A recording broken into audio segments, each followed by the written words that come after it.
So, Fred Minnick, he of the Ascot and one of the leading voices of kind of bourbon world at the moment, has a very interesting phrase that he uses kind of on a regular basis.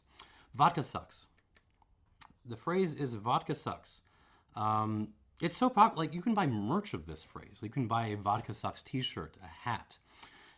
What's interesting to me about it, though, is the way he says it. He doesn't say it like at the end of a vodka review. I've never seen him do a vodka review, actually. That would be entertaining. It's not like he's saying, oh no, like I was really hoping this vodka would be good, but in fact it sucks. It's just kind of the tone of the statement, it's a sign-off he uses when he's done talking about something else, reviewing something else. It almost has this kind of, the performative aspect of it is almost like an optative more than anything else. It has the same kind of force as "May the gods protect us" from vodka. And that's interesting. Like there is this kind of religious aspect to what's going on. Like, I mean, plenty of bourbon drinkers got their start with vodka, right? Like going to parties, mixing vodka with I don't know, cranberry juice, fizzy stuff, whatever was around. But now they have seen the light. They have seen that vodka is bad and sinful, and they have understood that the way and the truth and the light is bourbon and other characterful, whiskeys. So they will no longer fall into the bad, sinful ways of vodka, and they will ward it off. Vodka sucks. You want to know what I think? I think the Ascot protests a bit too loudly. If you spend enough time reading 20th century philosophy like I have, there's an idea that comes up constantly in different forms. It's the thought that at the basis of pretty much every system of meaning, ideology, if you like, that you can think of, there is an act of exclusion, or at least marginalization. And it's an act that is never really done and dusted, in the sense that the act is never really forgotten, and the thing never really fully goes away. It all haunts the system in certain kind of pressure points at various moments. And if you think about bourbon world for a second, I'm not going to say anything controversial here. For bourbon world, what gives a great bottle of bourbon or whatever?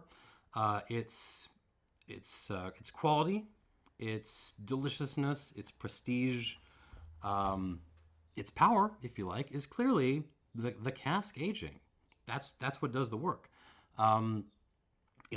More cask aging, better. There's different kinds of casks you can kind of mix up. You can throw some sherry cask in there, port cask in there. That's going to make it better too. It's the wood doing the work. Even if we kind of give lip service to mash bills, all that stuff, bourbons versus ryes, that kind of thing. Still, it's time in the wood, it's time in the cask that is supposed to let those differences, those qualities shine through. It's what makes those qualities of the distillate pleasant and enjoyable and interesting. Which means that vodka is sort of I wouldn't even say at the end of the scale, quality-wise. It is the nemesis. It is the antithesis of everything that bourbon world stands for. It is a grain-based spirit, sometimes not even grain-based. Sometimes they distill it from tubers, from like root vegetables. Ew.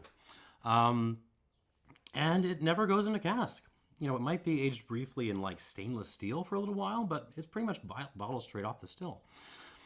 So, if bourbon world if that's the ideology we're living in, almost sort of by definition, vodka cannot be good because it never touches the wood, right? Right? So, vodka sucks. And if that's what you're thinking, it kind of makes bourbon world look a lot better. There can be a lot of ridiculous stuff going on in bourbon world. People trying to flip blends miniatures for $80 on Facebook. When when E.H. Taylor is ripped off the shelves and sold for God knows what on secondary. Does anyone actually like E.H. Taylor? Jesus. When that's going on, it can be ridiculous and exploitative and terrible, but hey, it's not as bad as spending $30 on a bottle of premium vodka, is it? I will let you ponder that. The problem with all this, of course, is that vodka is not some ideological, nemesis. It's a product. It's on the shelves. You can go buy it. And like any product, it can be better or worse, depending on how it's made. And so what I thought I would do was buy a couple of vodkas. I went for potato ones. And I thought I would just do a review of them, because why not? I know there's a stigma against it on WhiskeyTube here that you're only really allowed to do reviews of these things if it's some kind of joke. But, why not just throw these things in glasses? See what happens. All right, so what I got here is a pair of potato-based vodkas. I really wanted to do the Woody Creek here, but I also wanted to give it a sparring partner. So I'm going to also do Luksusowa, which has a very good reputation. This is from Poland. I'm going to hold it up. It's about $13 for a bottle. 40% alcohol by volume. It says triple distilled. I have no idea what that means in this context. This came off an industrial column still. It just did. And that's fine, but it's not triple distilled in the Irish sense. Does it mean it had 3 columns that it came off of? I don't know. In any case, Polish potato vodka, probably bottled last year sometime. Let's see what we got on the nose. So I'd be lying if I said I wasn't getting any ethanol here. I mean, this is pretty refined. It comes off the still well into the 90s. But if you start looking around, there is character here. There's like a lemon lime sour mix aspect to this. Touch of pickle. Actually, there's a lot of earthiness going on in here. There's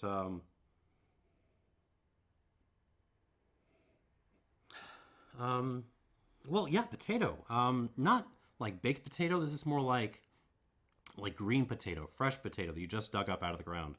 It's still got some dirt on it. Light white pepper and minerality. Slightly floral as well. Not actual, it really smells a little bit like Fabuloso, but nice. Just a little Fabuloso in there. So I will say, having tried especially this one, the Luksusowa, I wouldn't be appreciating these as much as I had if I hadn't done a run of shochus a little while ago. Maybe my palate is going more towards subtlety now. I've had my DOK from Hamden, and I'm ready for something a little quieter. Yeah. Fresh potatoes, Fabuloso, lemon lime. That's most of what you're getting. It's simple, but there's stuff there. I mean, let me try this on the palate. Here we go. 40%.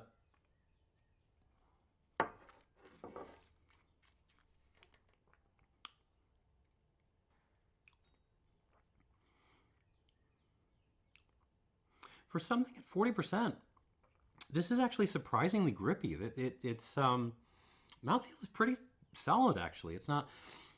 If I'm completely honest, I would totally drink a glass of this over a glass of a lot of entry-level blended Scotch and Irish whiskeys. I would. It just feels better in my mouth. It feels more substantive. Don't ask me how. So there's some flavor-wise, lemon lime cream pie. That cream pie, the whipped cream thing is the ethanol, but I'm into this.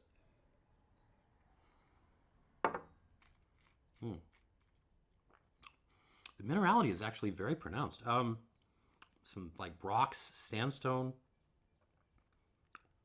The Fabuloso is still there, but there's also just some genuine dried flowers on this. The green potatoes are back. That kind of just green potato kind of character. White pepper.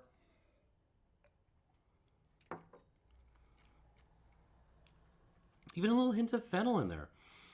Okay, so I'm going to be honest with you. Yeah, there's a lot of whiskeys more expensive than this where I would drink this first. I've already talked about some blends, but yeah, even, you know, like the lower portion of the Jack Daniels range, you know what I'm talking about? I would go for this. It's clean, it's refreshing. It's you kind of have to dig for the character, but they're there and they're pretty darn good. I'm not going to go out of my mind score-wise. I will give this 76 points. So, does it suck? Yeah, but it's not shit. And it's actually pretty good value for $13. Like, this is nice.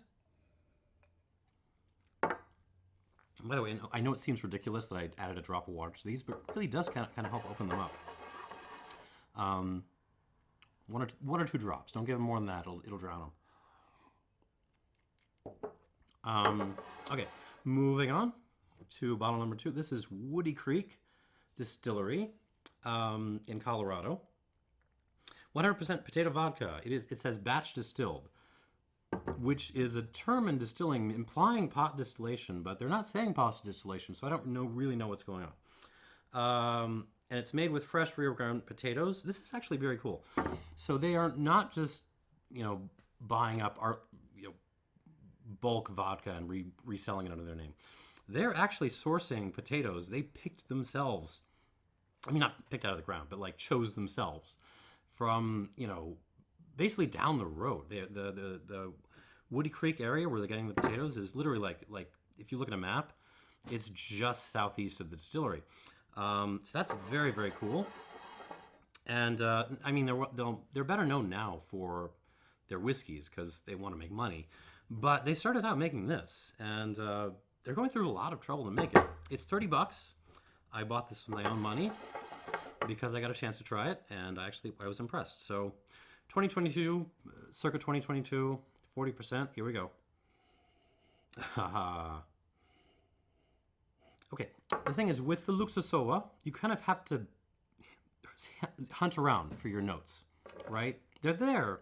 You have to kind of work for them. This is just kind of jumping out of the glass. Jesus. Piles of potatoes. Like, yeah. It's almost potato eau de vie. Which is a thing, by the way. If you thought Kartoffeln schnapps was not a thing, that exists. And I wish more of it were available, or even any. Yeah, it's lots of potatoes. It's a mix. It's green potatoes, but it's also like baked potatoes. It's lots of potatoes. Lemon peel, parsley in this, white pepper. That kind of fabuloso note again, but nice. I mean, that's the fermentation coming in. Like that's real distillate character happening in vodka. Fennel, sage, like a fresh plastic note, but again, nice.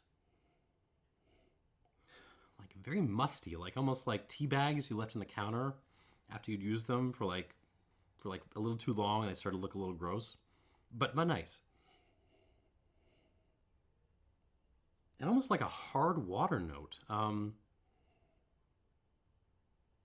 It really, the dominant note here is just potato, potato, potato, and I love it. It really does smell like a potato eau de vie. God, I would kill for a bottle of this at like 50%, you know, but we got to take what we can get. Here we go, on the palate.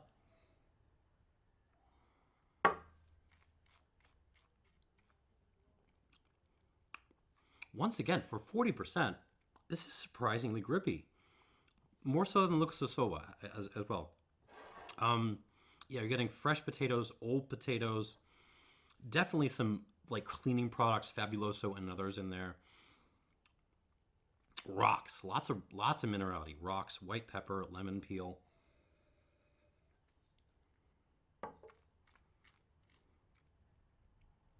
Oh, this is good. I can drink this. This is kind of awesome. Fennel, quite a lot of fennel. That old tea bags thing again. Parsley.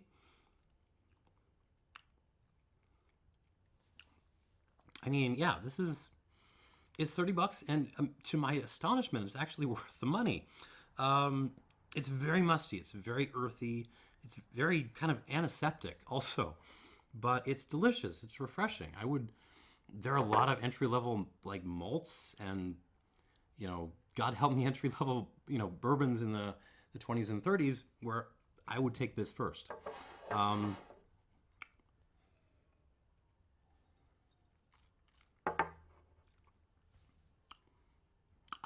I have to keep like checking myself that this is a vodka and I'm really enjoying it. 83 points. This gets 83 points. It is genuinely good. This is a good vodka. You want one? Here it is. I don't know what else to say. Would I like this? And Woody Creek, if you're watching this, please take my suggestions in hand. Would I like this bottle at 50%, or even 45? Anything higher than 40? Why, yes, I would. Would I like this pulled off the still a little bit lower down, a little bit lower proof, at a lower plate or whatever kind of still they're using? Yes, I would. I would like to see this presented as a full-blown potato schnapps. But this is. You're getting your $30 worth with this. 83 points. Good vodka. There you go. So yeah, that wraps up the episode. Maybe I'll do more if there's interest. If people like these, maybe I'll do more of these. These are all potato. I like some. There's some rye vodkas out there that are also worth your consideration. And if anyone knows where I can get an actual potato schnapps, please point me there. Yeah, 76 points for the Luksusowa, which, I actually like a little bit more than that, the Polmos that, well, I didn't review it. Tom reviewed it a while back. That's much better presentation, obviously. It's because it's like, what, almost 100% alcohol, but you can tell that the distillate here is just better. Worth for $13, absolutely worth a grab. And for 30 on this, twice as much, this is worth a grab too. 83 points for Woody Creek Vodka. And there you go. There's your stigma broken. Thanks for watching, and cheers.